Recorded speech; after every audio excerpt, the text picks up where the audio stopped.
You could walk around down here, like you'll see kids right now committing crimes. Right now while I'm talking to you, selling drugs, doing whatever. The juvenile crime crisis continues in Maryland with no solution so far to fix it. This morning, we're hearing from the growing frustration among Baltimore City residents. And today, we are honoring the brave servicemen and women who fought for our country. Still ahead, what veterans can look forward to across our state this weekend. And a chilly start for Veterans Day, but the skies have cleared off nicely. We'll talk about how things change into the rest of the weekend. Coming up right here on Fox 45 Morning News. Live from WBFF in Baltimore, this is Fox 45 Morning News. Good Saturday morning to you on this November 11th. It is Veterans Day, although we've been celebrating here at Fox 45 pretty much all week. Thanks for being with us this morning. Let's go ahead and check your forecast. There's so much going on this weekend. Meteorologist Wyatt Everhart is in with us this morning. We've got Amy's name in the prompter, and she's coming back soon. Oh, yeah. I mean, she's the little one's getting just a teeny bit bigger. Yeah. That's the good news. Hey, happy Veterans Day, everyone. We've got just some fair weather clouds trying to drift into Maryland out of the south. These are not rainmakers. So, yeah, a partly cloudy sky early today, but I think more and more sunshine as we get into the afternoon. That'll warm these numbers up. I mean, it is a crisp start out there this morning. In many spots with some frost on the vehicles. The numbers around 40 degrees in the last hour, but we spent the better part of the overnight down in the 30s. I think ultimately for Baltimore, upper 50s today. It's really not a bad day of weather at all when you throw in the sunshine. It takes a while to climb there. Numbers steadily but slowly climbing into the upper 50s. As far as the second half of the weekend, maybe a little chillier actually with a colder start tomorrow. We'll look at that, how things trend into the week ahead. It's all coming up. All right, sounds good. This morning, cities and towns across the country are honoring Americans' veterans. Tributes range from lively parades to solemn ceremonies, and the holiday was originally known as Armistice Day following the end of World War I. It wasn't until 1954 that President Eisenhower signed a bill proclaiming November 11th as Veterans Day. There are plenty of events happening here in Maryland to honor our veterans. Take a look. Happening today from 11 a.m. until noon, the Harford County Veterans Day Parade. The route will be on Washington Street to St. John Street, ending at the American Legion Joseph L. Davis Post. If you want to march in the parade, you need to be lined up on the block of Congress. All right, also at 11, another Broken Egg Cafe in Howard County is having breakfast for its heroes, all veterans and active duty retired military service members who dine in this restaurant get a free Patriot French toast. Ooh, that sounds good. It's topped with strawberries, blueberries, and whipped cream, plus a house blend of coffee. And then tonight at 7 o'clock, Music Healing Heroes, a nonprofit group that plays music to veterans in order to raise funds for veterans charities. They'll be performing at Goucher College. You can buy those tickets online at musichealingheroes.com. There are also some special discounts this weekend for those who served and are currently serving. 1,100 Girls offering veterans a free lunch at all locations from 11:30 a.m. to 4 p.m. this afternoon. You can also get a free meal at Denny's, Mission Barbecue, and a free donut at Dunkin'. Now, after you eat, you can take advantage of the discounts at stores like Home Depot, Target, Under Armour. These are just a few of the companies saying thank you to those who served. For a full list, head to our website, foxbaltimore.com. A juvenile get locked up right now, he comes straight home. It's like, what more can you do? Y'all had a chance to stop it. It's too late now. The government has failed our children. City Hall has failed our children. Everyone has failed our children. Continuing coverage this morning as frustration grows across Maryland after 2 hearings addressing the juvenile crime crisis end with no real solutions. In Annapolis, a youth crime hearing leaves state lawmakers at a stalemate over how to handle youth crime. Many are saying the General Assembly isn't doing enough for crime victims or young offenders. In Baltimore, police say youth crime is driving the spike in car thefts in the city.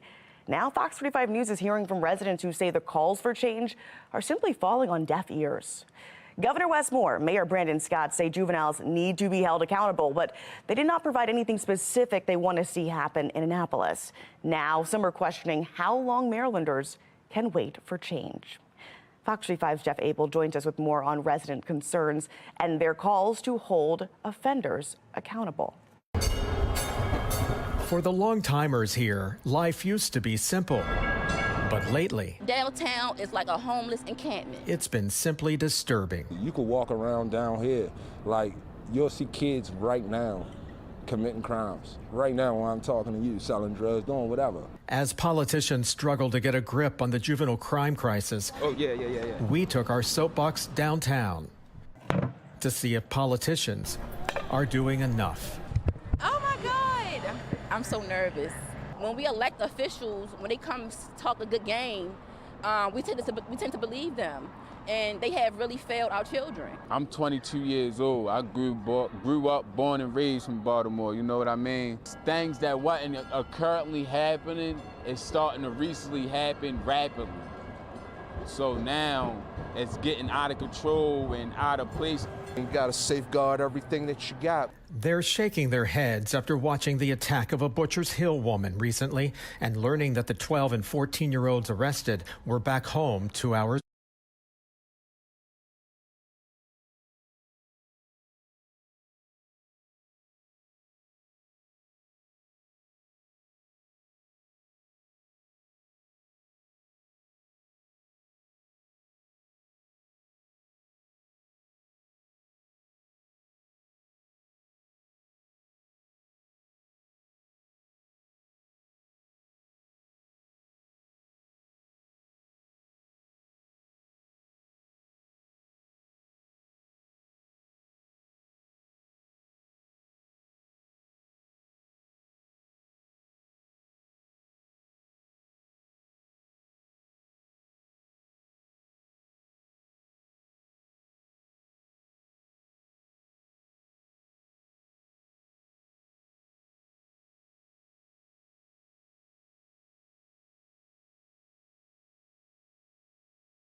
As Maryland officials celebrated the decision to build the new FBI headquarters in Greenbelt, the director of the bureau is reportedly upset over this new location. In a letter, FBI Director Christopher Wray points out concerns about a potential conflict in interest during the selection process. The General Services Administration, which picked Greenbelt for the new site, refutes Wray's claim, saying it stands by the decision. The GSA says Greenbelt was the best choice because it has the smallest impact on taxpayers and the quickest construction timeline. Maryland's top political leaders call the decision historic, saying it will transform Prince George's economy for decades to come. Virginia Senator Mark Warner is urging for an investigation, saying he felt moving the headquarters to Maryland was, quote, grossly political. Pressure is mounting in Annapolis to better hold young people accountable for the crimes they commit. We break down the new legislation we could see early next year. You're watching Fox 45 Morning News, all local, all morning.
Young people have been accused of crimes in Maryland, and in the midst of the crisis, pressure is mounting on lawmakers in Annapolis to better hold young people accountable.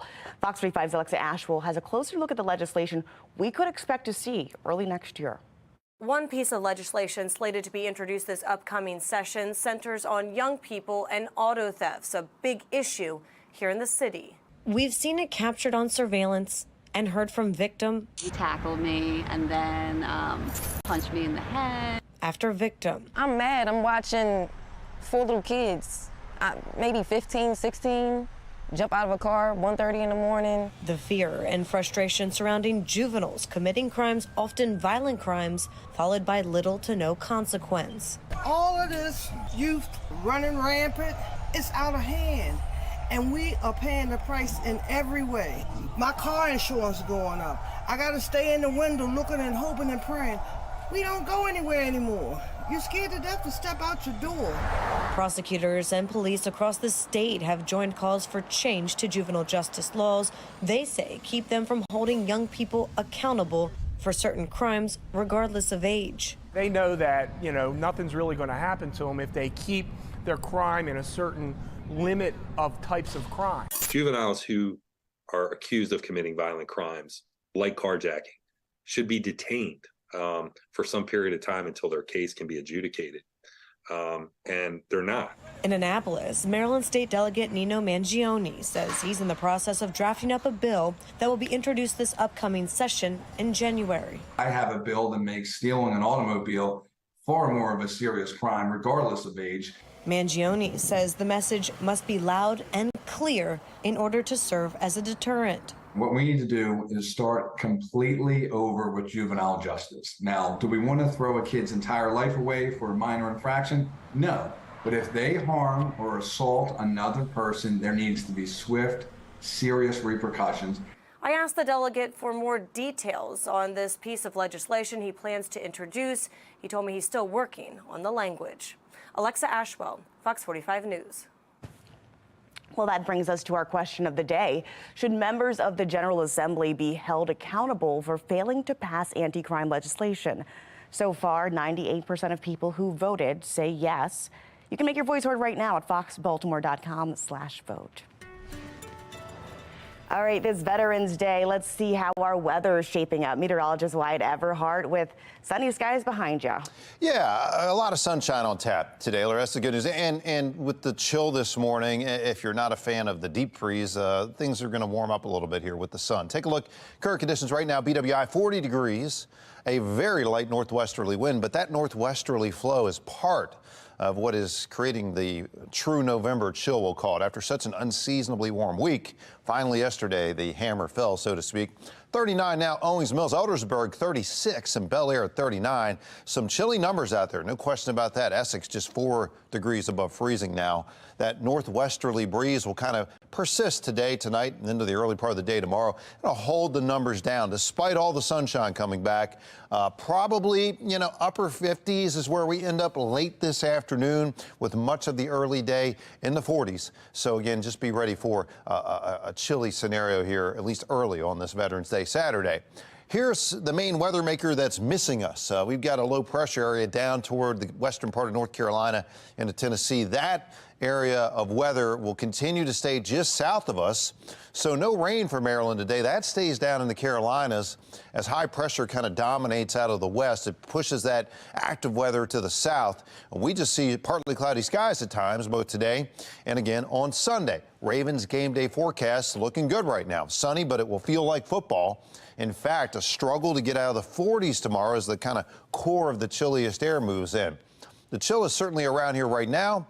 We've got dry air parked just west of us that'll be marching in, and a big high pressure bubble, Canadian high pressure over Chicagoland, that's diving south. And it'll keep the sunshine around for days to come, but you see just how cold that air mass is right here over the Midwest. That's going to kind of slide eastward into Maryland tonight and into the day tomorrow. And that's why tomorrow the numbers will be even chillier. Take a look at the trend.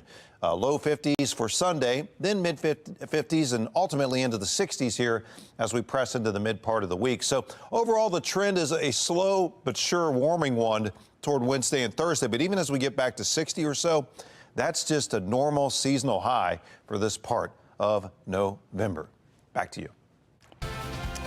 Well, it's going to be another sports-filled weekend you can watch right here on Fox 45, starting right after our show with big noon kickoff at 10. And then at noon, you can watch Michigan take on Penn State in Happy Valley. Right after that game, Utah's heading to Washington to play the Huskies, and that game begins at 3:30. Then stick around for 7 o'clock. It's West Virginia and Oklahoma. To round your night out, though, 10:30, USC and Oregon. Of course, you'll want to stick around for Fox NFL Sunday kickoff. It starts at 11 right here on Fox 45. At 1 o'clock, our Ravens host the Cleveland Browns right here at home. And then finish out your sports-filled weekend watching Fox 45 to check out the Commanders travel to Seattle and take on the Seahawks. Kickoff there, 4:25. The months-long actor strike finally comes to a close. We'll look at the billion-dollar deal they just struck with studios just ahead. And how much do you tip? A new report takes a look at tipping trends among Americans and why some are feeling the impacts of tipflation. We'll explain it just ahead. Stick with us here at Fox 45 Morning News, Weekend Edition, all local.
Topping your consumer news, actors ending their months-long strike against Hollywood studios last night.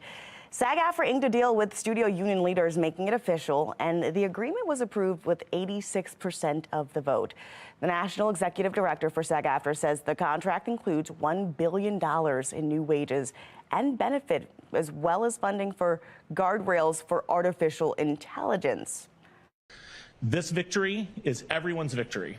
In this age of artificial intelligence technology potentially changing the entertainment landscape, protections for performers mean the preservation of tens of thousands of jobs. The strike hobbled the industry for 4 months. The 3-year contract agreement will need to be ratified by union members before it takes effect. A majority of Americans say they leave 15% for a tip at a restaurant. That is according to a Pew Research poll of about 12,000 Americans. 57% of those surveyed say they tip 15% at a sit-down restaurant. A quarter of people leave 20% or more. 2% say they don't tip at all. The majority of those surveyed say they're feeling the impact of tipflation, with 72% saying they're asked to tip more frequently now than 5 years ago. Well, Sam's Club is selling one of the most dazzling gift options this holiday season. Their advent calendar is filled with fine jewelry each day, and your loved one can open a piece of new jewelry, including earrings, necklaces, and more. That's a lot of love there. These pieces are made with premium quality materials, including 14-karat gold. The advent calendar comes in 2 different versions, a 12-day calendar for $1,933, plus a 25-day calendar for $3,800. All right, well, let's get it over to America's Steals and Deals. The following segment is sponsored by Knocking. I am so excited to tell you about this product. I love it after wearing high heels all day or a heavy workout at the gym. Foottopia. This combines pushing, kneading, shiatsu, pressing, rubbing techniques that feel so good. It also has heat therapy that helps to loosen your muscles, and it also feels cozy as we get into these colder months of the year.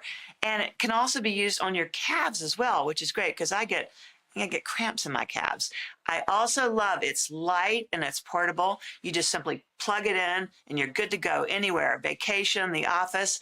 It's also great for everybody. It's a great gift, whether you're an athlete or you're having a physically demanding day at work, or you just want to, like me, relax after a stressful day and just sit in front of the TV. I like that it's really good for anybody. It's good for young people, it's good for older people, and also I have cold feet, so this warms my feet and massages my feet at the same time, which is actually something I've never found in a product like this. And right now, we're offering 33% off. Get that. That's a big deal on Foottopia. All you have to do is head to asadeals.com for this amazing, look at this, relaxing, exclusive offer.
Live from WBFF in Baltimore, this is Fox 45 Morning News.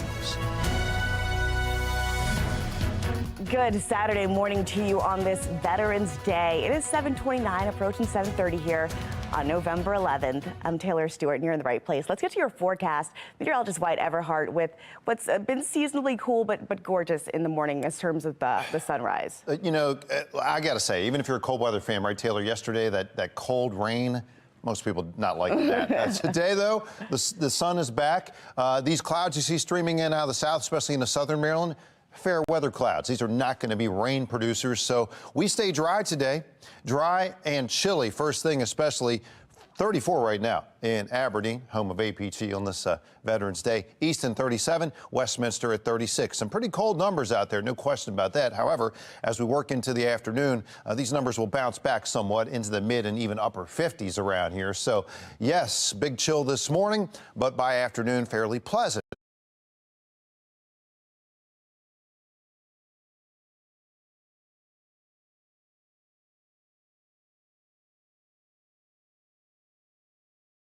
In fact, I think BWI will probably reach right around 58 or so for a peak high temperature late today. Overall, the trend is going to be, again, a slow climb out of the 40s, eventually into the mid and upper 50s today. Plenty of sunshine, especially, I think, later this afternoon. We'll talk about a chillier Sunday before a much sunnier week. It's all coming up. Well, today is Veterans Day, which means there are a lot of celebrations going on across our area. Let's take a look at some of the events happening this weekend. Governor Wes Moore will join Operation Homefront at the B&O Railroad Museum to honor 150 military families throughout the holiday.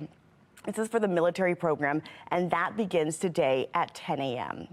Towson University is hosting a resource fair inviting veterans and their families for food, drinks, activities, and it's all to thank them for their service to our country. That's happening tomorrow at 10 a.m. And then in Annapolis, Mayor Gavin Buckley will speak at the City Dock and Fleet Reserve Club, along with a parade of veterans. There will also be a drill team performance from the Annapolis High School NJROTC. That's happening today at 11.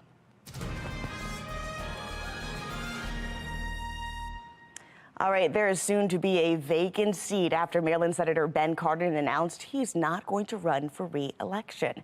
Here to talk about how this Senate race is starting to shape up for Maryland Attorney General Doug Gansler. Good morning to you, Doug. Good morning. So we're already starting to see this race take shape here. We've got Representative David Trone throwing his hat in the ring. Prince George's County Executive Angela Brooks also throwing her hat in the ring. As it starts to take shape, what are your thoughts right now with the current candidates? Well, I think that's going to be the race. Will Jawando, who was Montgomery County Council, dropped out, and as endorsements start to fly in on both sides, and just the amount of money that David Trone has put up front is going to really deter other people. So I think it's going to be an interesting race. You have demographics versus money on the top level. I mean, David Trone spent about $30-some-odd million to win his congressional seat in his race against Jamie Raskin in the first instance, and then winning the 6th district. And then Angela Brooks comes from, a very vote-rich county in Prince George's County. Not that Montgomery County is not very big either, where Trone comes from, but she has the additional advantage of being African-American. The Democratic primary vote is now over 40% black, particularly next year. If Joe Biden is still running, there will be nobody that votes in the primary, so it'll be a heavy African-American turnout, and she's also vying to be the only black woman senator in the United States. So she'll have a lot of support from Emily's List and other women's groups. And how do you think that should impact this race? I mean, we talked about geography. Prince George's County, a predominantly black community, and we've got Trone, who comes from Western Maryland. And as you think about some of the central issues as far as juvenile justice and crime, we've seen attitudes shift from Democrats who are saying they want to see more strict penalties. How do you think geography could play into all the decisions and all the factors that go into making this next Senate seat choice? Well, I don't think geography will matter much in the primary because Montgomery County and Prince George's County have about the same amount of votes in the Democratic primary. Remember, David Trone's actually from Potomac, Maryland, in Montgomery County. He represents Western Maryland, but they carved in Southern Montgomery. So from a geographic standpoint, I think it's even. Trone's going to spend an enormous amount of money. You're probably already seeing ads on TV, and I got something in the mail just yesterday from him, a flyer, a year out from the general election, where I think you'll see the issues really won't matter much. I mean, David Trone will probably run a little bit against Prince George's County, some of the issues that they have there now. They just won the FBI, so that's sort of something that Angela will tout going forward. I think the issues will matter more in the general election, where you're going to see sort of the issues of abortion and versus wokeness still on the ballot. We just saw it in this year's elections. We saw it last year. Abortion cannot be overstated how important of an issue that is on behalf of the Democrats, and the Republicans taking an extreme position rather than a more moderate position on that. And then you have the whole woke issue, which has really been hurting Democrats now for a very long time. Right now, it's sort of rearing its head on the unchecked anti-Semitism that's going on college campuses. People are going to resent that. So I think in the general election, you're going to see more, more of the issues popping up. So I guess maybe for the primary, we're looking more so at endorsements. They could really play a part here. We already know Congressman Nfumi has endorsed Angela Alsobrooks, as well as Governor Wes Moore. A longtime Congressman Dutch Raffensperger has endorsed Trone. So do you think that these endorsements will play out in leading one to be favored over the other? How much of an impact do you think that'll have? Yeah, I don't know if it'll have much. I mean, most people don't vote for somebody because somebody else told them to. I think where it does matter is sort of this idea that happens, unfortunately, in Maryland, every 2 years or every 4 years, where the party machine, even the party itself, gets behind a candidate in the primary. They're not supposed to, but they do, and they rack up endorsements. So, as I remember, one voter told me a long time ago, I thought I was supposed to vote for that person because the Democrats told me to. And so you'll see a little bit of that feeling that Angela will have the party apparatus, the party machine behind her, but David will have a lot of, like I said, money and enough endorsements to say, she's got some, I've got some. And remember, David Trone got the teachers union, which is very, very important, and a very, very important endorsement, particularly in Montgomery County, where they have the Apple ballot and some other jurisdictions around Maryland, which is a very helpful thing to have in an extreme. I can't overstate how low the turnout is going to be in the Democratic primary because there's no other races that are going on other than the presidential primary. They're giving me the wrap. But last question, though, on the Republican side, General Don Scheitart has thrown his hat into the ring. Is there really a chance for him? I mean, this has been a long-held seat for a Democrat. What do you think? No. Okay. I mean, Mac Mathias was the last Republican. We're not going to have a Republican senator for a long time now. If Larry Hogan were to somehow decide to run, he would win. But I just don't see it happening this time. The national election with Trump versus Biden and all these third-party candidates that are going to be in there will really confuse the issue. But unless the Republicans had a marquee candidate with a big name, Michael Steele might actually be able to shake up the race. But I think absent Michael Steele or Larry Hogan, you're going to see the Democrat that comes out of the primary win by a substantial margin in the general election. We'll leave it right there. Former Maryland Attorney General Doug Gensler, thank you for joining us. Thank you. Royal Farms facing a new lawsuit from the family of a man who was shot and killed by a security guard last year. Why that family is saying the crime never should have happened in the first place.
Royal Farms and an Owings Mills security firm are being sued by the family of a man who was shot and killed by a security guard at the Royal Farms just last year. The former security guard's now serving prison time, but attorneys for the family say it never should have happened in the first place. Fox 45's Vincent Hill has more on the suit.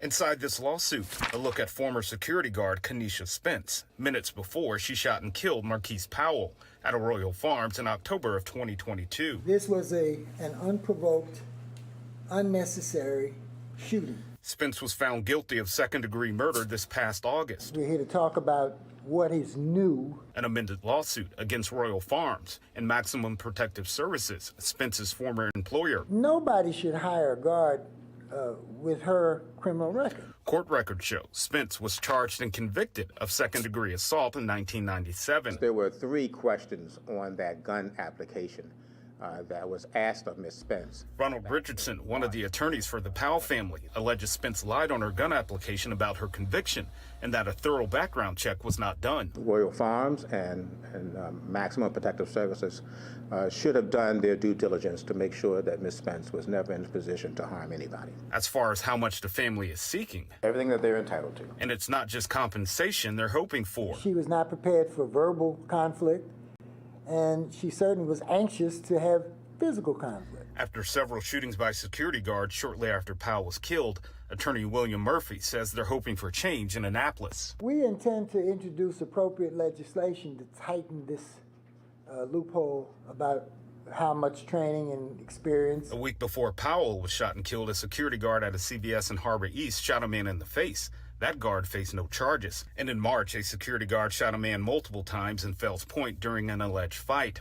Fox 45 spoke with security expert Mark Tobias shortly after Spence shot and killed Powell. Requirements ought to be that they understand the laws of arrest, of detaining, and they understand when they can use lethal force. An understanding attorneys say Spence lacked back in October of 2022. She was an escalator. And she was, braggadocious and, pointing the gun recklessly at the man.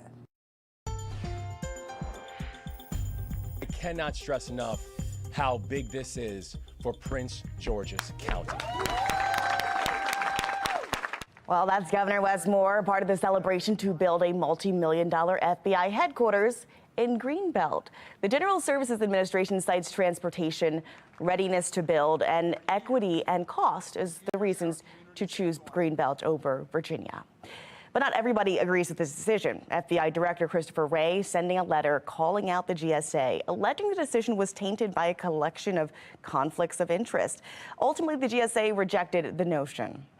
This is a done deal. Decision made. There is no more conversation. There's no more deliberation. There's no more questioning. It's over. The FBI building will be coming to Maryland, and we could not be more excited, and we are ready. Congress still must approve the funding, and even if it goes as hoped, the project won't start for at least 3 years. Coming up, the conversation about toxic chemicals in the military is growing. Spotlight on America investigates how leaders in D.C. are looking to keep members safe.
There's a growing national conversation about toxic chemicals known as PFAS. As federal health bodies take action to address contamination and assess the health risk, this Veterans Day, Spotlight on America is highlighting the new concerns about exposure among service members. They told us it's soap and water, and we believed it. We slathered ourselves in this stuff. Retired Air Force firefighter Kevin Ferrara recalls working with AFFF. Firefighting foam we now know was made with PFAS, toxic forever chemicals that have been tied to a host of health problems. Today, the central Pennsylvania resident has made it his mission to help firefighters understand the potential risks. These firefighters talk all the time. They're like, Kev, I have no idea what the health risks are. Can you help me out? Usually the first question I get is, am I going to get cancer? A first-of-its-kind federal study found that elevated PFOS, a PFAS chemical, in the banked blood of Air Force service members was associated with testicular cancer. We're calling PFAS the new Agent Orange, which is, it's frightening because you look at what the DOD has done to veterans that were exposed to Agent Orange. They strung them along for decades until they finally recognized it. Congress mandated that the Department of Defense offer blood tests to military firefighters to look for PFAS chemicals in 2020. The first results were reported to Congress this year. Spotlight on America dug through the data, finding that more than 9,100 firefighters opted for a blood test in 2021. We took the results to PFAS researcher and former West Virginia University professor, Dr. Alan Ducotman. When you get to the 95th percentile, which is 5% of people, those exposures get to be quite high. And then when you look at the range, there's some people with extraordinary exposures, and there's every opportunity to figure out what those people are doing. In a 300-page report, the National Academies of Sciences suggested a level of PFAS in blood that is serious enough to screen patients for signs of testicular cancer and other health effects. Among the DoD's results, levels that are more than 7 times higher than that. Still, the full extent of exposure in the military community at large is unknown. Blood tests are offered to active duty and reserve firefighters only, not veterans or other service members who may have worked with AFFF. The VA's website does not recommend blood tests, saying most Americans have PFAS in their blood, and blood tests cannot be linked to current or future health conditions. Do you believe people understand how much of a risk this is for veterans? Not yet, not to the extent that they should. Michigan Congressman Dan Kildee created the Congressional PFAS Task Force in 2019. We have not seen, whether it's in the VA or the DOD, we haven't seen the kind of urgency that we think should be applied to PFAS contamination. I just don't think the federal government is doing anywhere near enough. Spotlight on America obtained guidance the military gave to its practitioners offering PFAS blood tests, telling them to inform patients any follow-on health care or medical evaluations based on the PFAS laboratory result must be sought from their private health care at their own expense. What's your reaction to that? I mean, it's unconscionable. I believe that we could do this without legislation, but because they haven't done so, we've introduced legislation that would require the VA medical system to treat those cases as duty-related and not put them through hoops, not tell them they have to go somewhere else to get their care. But despite multiple pieces of legislation in Congress, no bills have advanced. When a person puts on the uniform of the country, they accept certain risk. But we also say to them, if you get injured, we're going to take care of you. We're going to have your back. And the very idea that we have to pass legislation to codify a promise that I think is implicit is very frustrating to me. Kevin Ferrara shares the frustration. Every single day that Congress is sitting on this, we have veterans out there every day that are suffering from PFAS, and they're dying from this stuff. For Spotlight on America, I'm Chris Daniels. All right, on this Veterans Day, We're honoring the brave men and women who served our country, and you may recognize this vet. You see that face? You see that face there? He served in the Coast Guard for 4 years, and we want to say Happy Veterans Day to our very own meteorologist, Wyatt Everhart. You know, the older I get, the younger I look, right, Taylor? You look great. Thank you for your service. Look, you served us in the military. Tell us about, just give us a little bit of background, actually. You know, it was just, you know, right out of high school, got stationed down in Key West, Florida, you know, doing the search and rescue, drug operations, illegal immigrants. I mean, we did it all down there. So, oh, wow. And then got out, went to college on the GI Bill, came back to Maryland. How's that? Look at that. And now you're doing the forecast for us on Veterans Day. Different uniform, the shirt and tie, right? Full the one circle. That so many of us have to wear to work. Thank you. All right, take a look here. Partly cloudy skies, beautiful conditions this morning. It is chilly, crisp out there, not Key West-like weather, that's for sure. 40 degrees right now, BWI. We've got widespread low 30s and, well, I should say upper 30s and low 40s out there on a light northwesterly breeze. So the chill is around, nice hot coffee. I think Starbucks and Dunkin' Donuts, others giving the vets a free coffee today. So there you go. Hot beverage in order today, as it's a slow climb, really, to get out of the 40s and into the 50s. Partly cloudy skies. We've got a weather maker south of us down into the Carolinas. Good news is this. High pressure over Chicago is going to keep pushing that system to our south, kind of hold it at bay. So unless your travels take you like south of Richmond, you look to find no rain this weekend locally. Just a few clouds at times, both late today and into our Sunday. I think for a Ravens game, beautiful blue skies, but definitely a crisp game. I mean, it's going to feel like true November football out there, kind of struggling to get out of the 40s for most of the day tomorrow. Chilly air in place. Drier air on the move that'll clear the skies a little bit tonight and into the day tomorrow. The core of the coldest air is up here toward the upper Midwest. This is going to shift eastward overnight into Sunday. That means tomorrow, even though we'll have sunshine, that air is going to have a tougher time really rebounding or warming up. You can kind of see the core of that coldest air up here again toward Chicago right now. So as that moves in, at best low 50s tomorrow, but then we start to moderate a little bit, mid 50s Monday. Low 60s as we push toward the middle part of the week. Average high temp this time of year for Baltimore for mid-November is 60. And I think we'll trend back that way as we go toward the middle part of the week. Next chance for rain right now does not look to be until Friday. So coats and sunglasses. It's that kind of a week. Back to you. All right, good to know. Well, the Terps are getting an early taste of what life could be like in March. If they make it there, we'll take you inside the game coming up in Sports Unlimited.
Hey everyone, it's Morgan Adsit with your AM Sports Report. Game 2 for Maryland men's basketball was getting the Terps built for March early on with their first taste of tournament life. Maryland and the Asheville Championship throughout the weekend. Maryland getting Davidson out of the gate. Both won their openers earlier this week. And Bobby Durkin, Davidson freshman, got to remember that name, sinks the three. Davidson about 10-9 early on. Terps down by as many as 9 in this one, but coming back. Julian Reese 16-11 for the St. Francis product. Maryland down 1 at the break. And let's get to the dramatic inning. Jameer Young, Maryland on a 10-2 run with 38 seconds to go, and he gets the bucket and foul. Young with a game-high 18 game tie. But remember Durkin, he was 4 for 5 from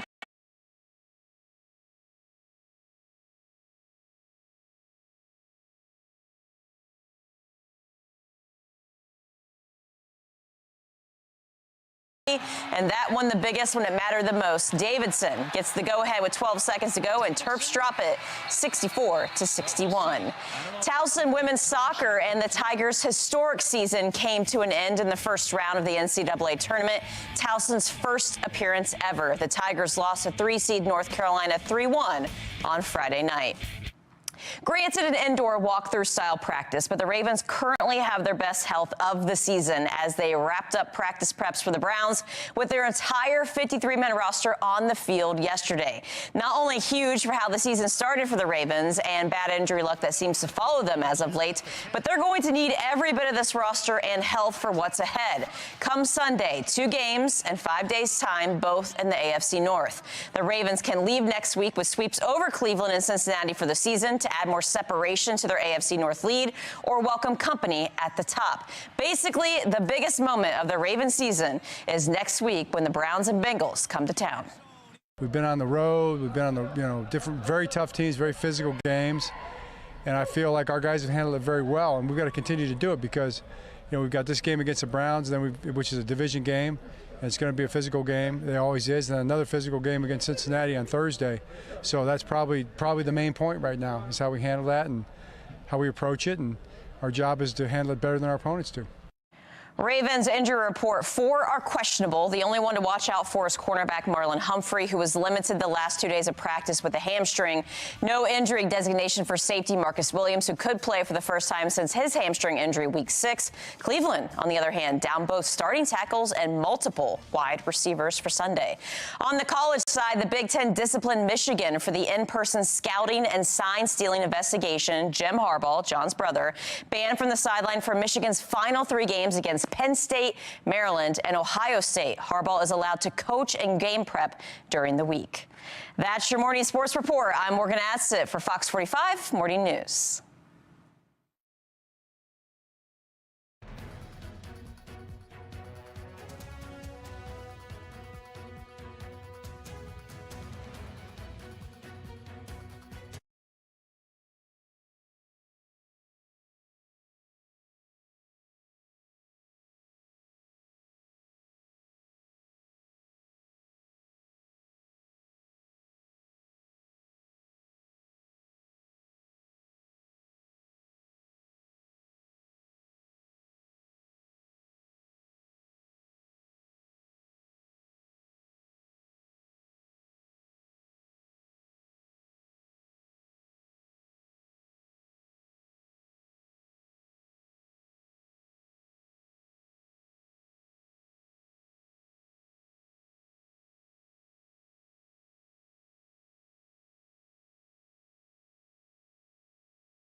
You could walk around down here, like you'll see kids right now committing crimes. Right now while I'm talking to you, selling drugs, doing whatever.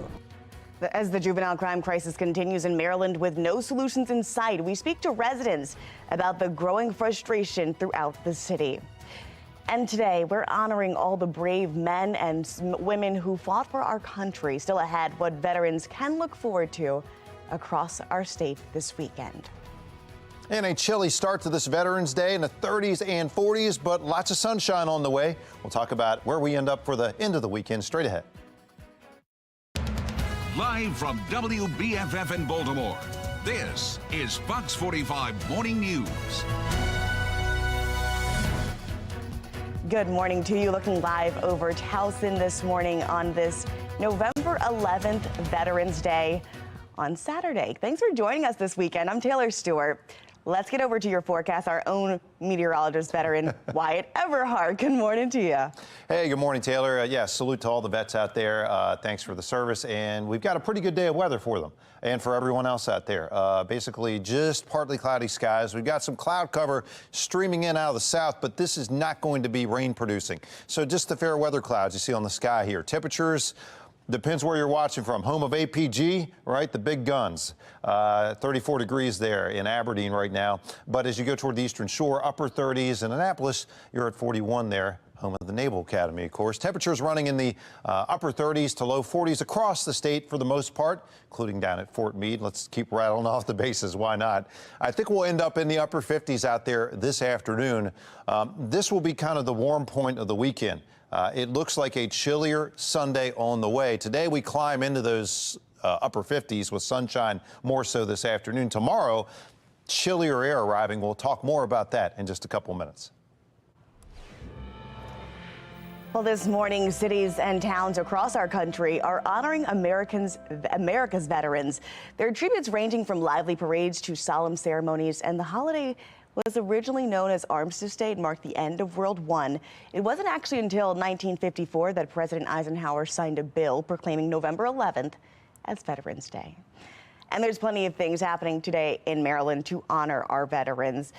Today from 11 a.m. till noon, the Harford County Veterans Day Parade takes place. The route will be on Washington Street to St. John Street, ending at the American Legion Joseph L. Davis Post. If you want to march in the parade or watch it, all you got to do is be lined up on the block of Congress Avenue between Washington and Market Streets. Get there no later than 10:45.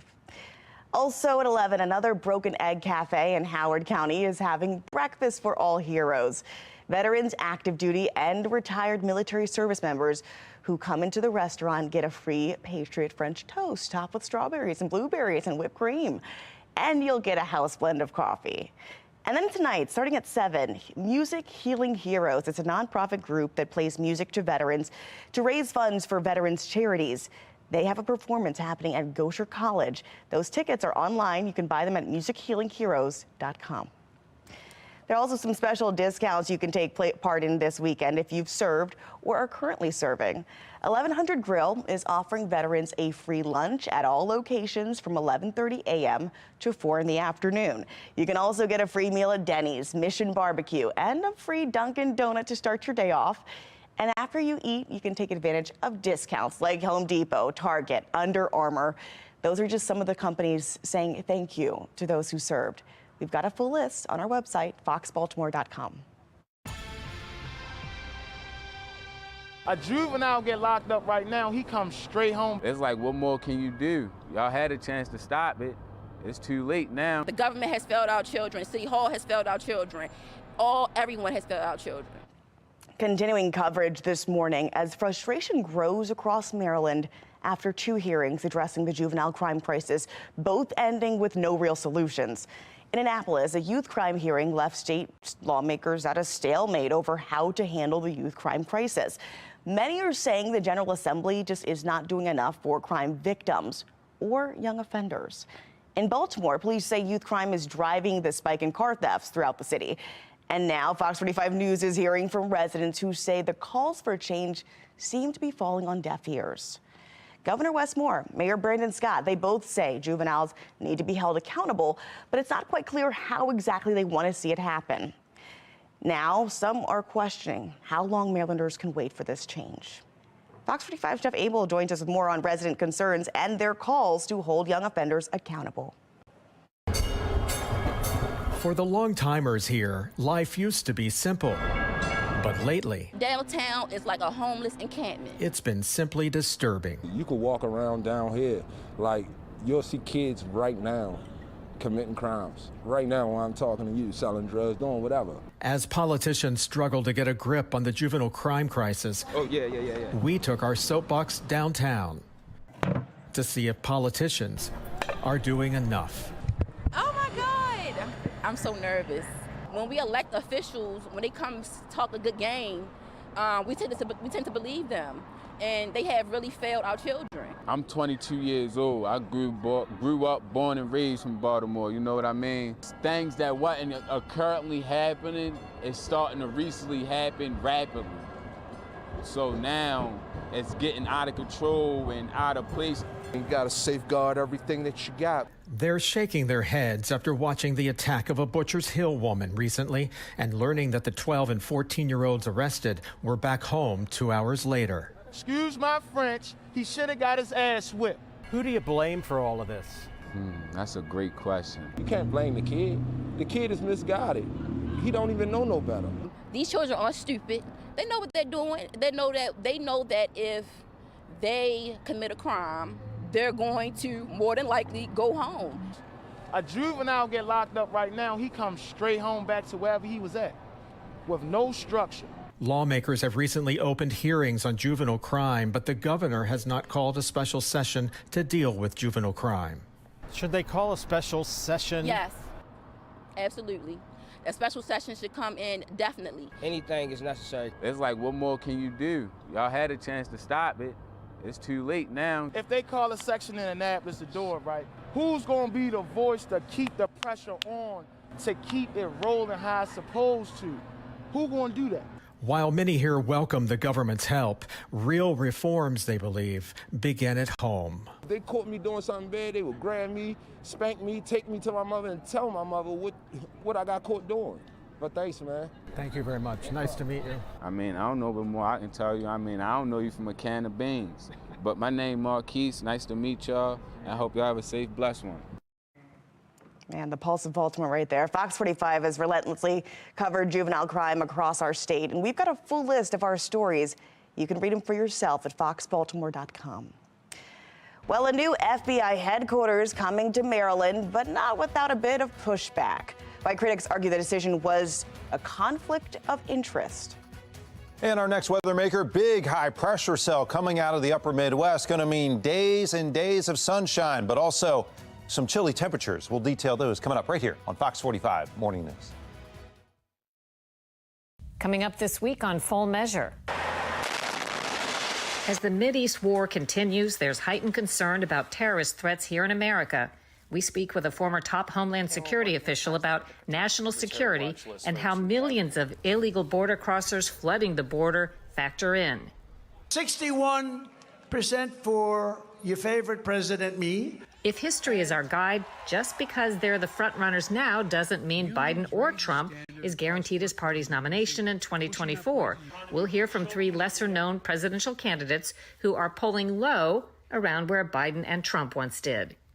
And this Veterans Day, Lisa Fletcher tells us about an effort to track down all the recipients of the Purple Heart for those wounded or killed in action. This week on Full Measure.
I cannot stress enough how big this is for Prince George's County.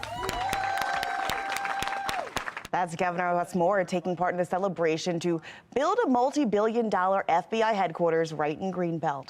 The General Services Administration cites a transportation readiness to build and equity as well as cost as reasons for that location over Virginia. Not everyone agrees with the decision, though. FBI Director Christopher Wray sending an email calling out the GSA, alleging the decision was tainted by a conflict of interest. Ultimately, the GSA rejected that notion. This is a done deal. Decision made. There is no more conversation. There's no more deliberation. There's no more questioning. It's over. The FBI building will be coming to Maryland, and we could not be more excited, and we are ready. Congress still has to approve the funding, and even if it does go as hoped, the project will not start for at least 3 years. Young offenders running rampant in Maryland with seemingly no consequences. After the break, the punishment elected leaders want to see for young people who commit violent crime. You're watching Fox 45 Morning News, all local, all morning.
Young people have been accused of crimes in Maryland, and in the midst of this crisis, pressure's mounting on lawmakers in Annapolis to better hold young people accountable. Fox 45's Alexa Asheville has a closer look at the legislation we could expect to see early next year.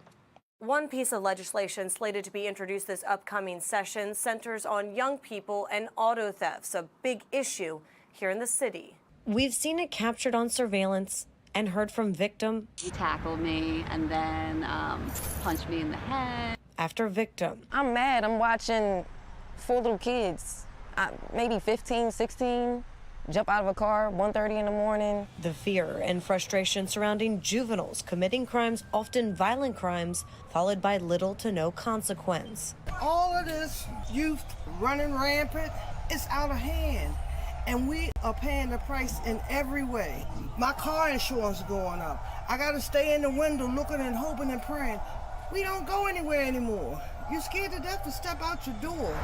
Prosecutors and police across the state have joined calls for change to juvenile justice laws. They say keep them from holding young people accountable for certain crimes, regardless of age. They know that, nothing's really going to happen to them if they keep their crime in a certain limit of types of crime. Juveniles who are accused of committing violent crimes, like carjacking, should be detained for some period of time until their case can be adjudicated.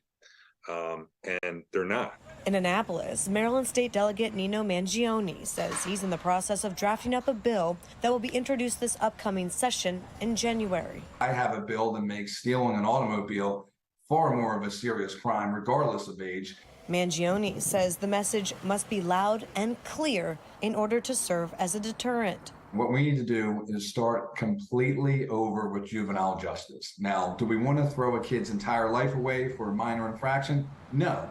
But if they harm or assault another person, there needs to be swift, serious repercussions. I asked the delegate for more details on this piece of legislation he plans to introduce.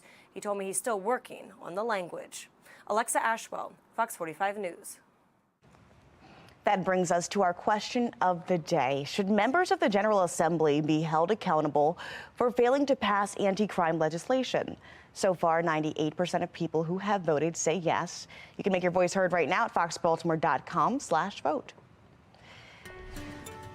Well, on this Veterans Day, we are honoring the brave men and women who served our country, and you may recognize this vet. He's coming up here. Served in, we're getting over to his photo here. Oh, there we go. You may recognize him. He served in the Coast Guard. And he also knows a bit about how the coasts are shaping up for our weather. Let's go ahead and check in with meteorologist Wyatt Everhart. You don't look too much different. That's good news, man. That's very nice to say. I think I look just a little bit older, right? But yeah, that picture just, it really does take me back. Hey, thanks to all my brothers and sisters out there who served and continue to serve. I was far from alone. Several Coast Guard cutters, well over 100 crewmen and women.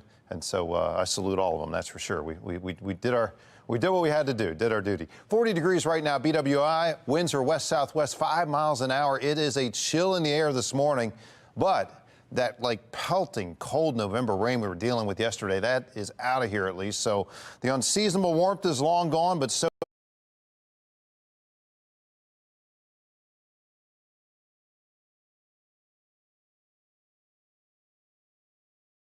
that cold pelting rain. We've got a northwesterly breeze this morning. That'll mean a morning in the 40s, but eventually climbing into the 50s today. I think we'll top out close to the upper 50s in most spots around Baltimore itself. A little further west, maybe only mid-50s today, but we'll see, I think, a bit of a cooling trend into the second half of the weekend. Reason why, we've got cloud cover streaming in out of the south. That'll be eliminated late in the day. High pressure edging in out of the west, going to kind of keep that rain south of the Carolina-Virginia border. And as we go into the overnight, skies really clear. A few clouds tomorrow morning, but basically starting out around freezing, maybe even a little below freezing tomorrow morning, a big frost. And that means it's going to be a tough fight out of the 40s tomorrow. I think ultimately low 50s through Sunday. A bright day, a great day for the Ravens games and feel like football. But that morning tailgate, M&T Bank Stadium, you're talking about layering up and maybe having some of the propane heaters, whatever you use out there to stay warm, because it's going to definitely be a chill in the air first thing tomorrow morning. Again, most of our rain staying well south of us today. That's the good news for Maryland. High pressure bubble out of Chicago. This is much colder air up here. This is what's going to kind of slide south tonight, Sunday night, bring that coldest 36-hour period from this certain cold blast. You see the below freezing numbers up towards Chicago right now.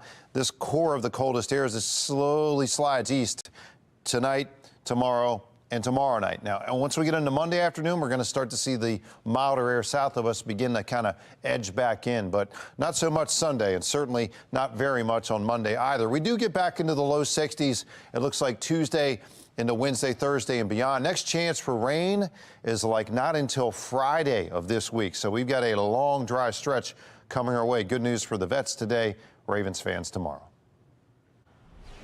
Well, Baltimore residents honoring those who fought for our country. Mayor Brendan Scott is along with other local and state leaders, and they participated in the city's annual Veterans Day parade just yesterday.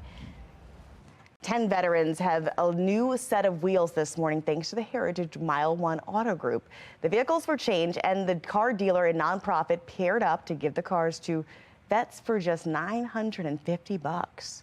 Programs like this, you get the car, you can drop off your kid to the babysitter, drive to work on time. You don't got to wake up 5 hours early to transfer back and forth from the train and the bus. And something so simple as that can change someone's world. This is the third time Milestone has partnered up with Vehicles for Change to give cars to vets. They say it's the least they can do to give back. Now this year, to honor men and women in uniform, we are highlighting programs helping service members. The National Desk's Angela Brown has a look at the unique program in Montana. The program is called Big Sky Bravery, and it's different because it focuses on active duty special operations forces. Jake Kaufman speaks for those who can't. War is very gruesome, and you see and do things it's hard to fathom that you've done and you've seen. I spent 8 or 9 years being gone, about 300 days a year. Kaufman, a retired Air Force pararescue man, survived brutal combat. I got blown up by a couple grenades in 2013. After retiring, Kaufman said he didn't want to be here anymore when someone recommended Big Sky Bravery. We had a few recipients, unfortunately, say that they were suicidal before they came out, and after they have left Big Sky Bravery, they no longer want to hurt themselves. First Sergeant retired Jeremy Keller is the Chief Strategy Officer for Big Sky Bravery in Montana after spending 17 years in special operations, serving in Afghanistan, 18 combat deployments, putting up mental walls to survive. My ability to be a husband and a father was severely tarnished. Watching Jeremy struggle inspired his brother-in-law, Josh McCain, to start Big Sky Bravery 8 years ago. Start something for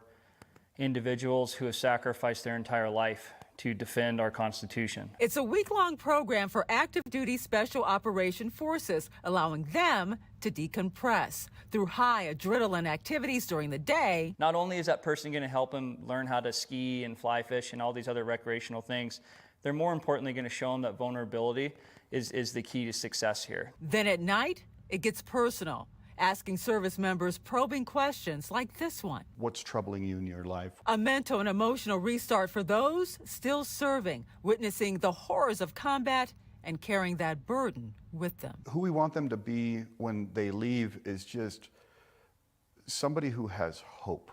So far, Big Sky Bravery has helped roughly 477 servicemen and women. If you want to help out, scan the QR code on the bottom of your screen.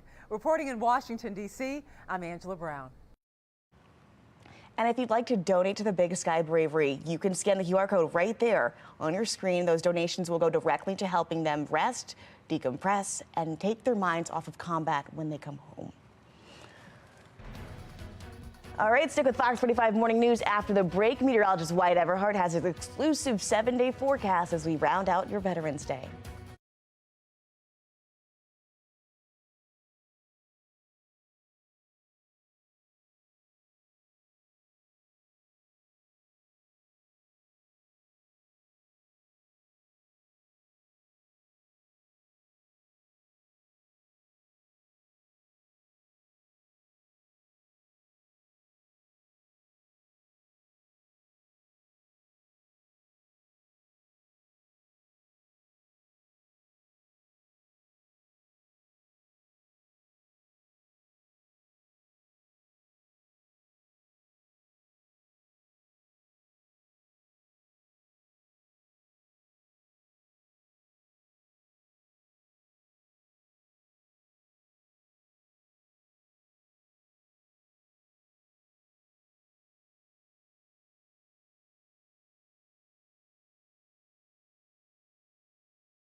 glorious sky on this Veterans Day. Yeah, we get the rain out of here for Veterans Day. That is the big thing, right, Taylor? And temperatures are going to warm up a little bit today.